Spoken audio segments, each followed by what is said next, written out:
Hello, good morning. Andito kami ngayon sa shop, nag-grocery. Tapos wait ko yung anak ko kasi nasa Big W siya. May binili siya. So sabi ko sa kanya, wait ko na lang siya dito. Tingnan nyo, oh. Ganda, oh.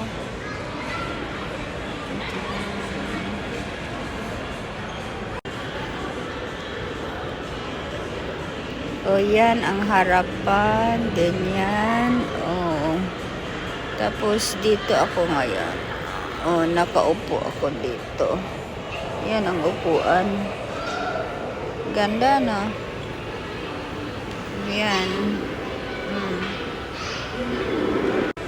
Alam nyo yan, kainan yan. Tingnan mo, oh. Maganda, no? Yan ang Big W. Daming tao dyan.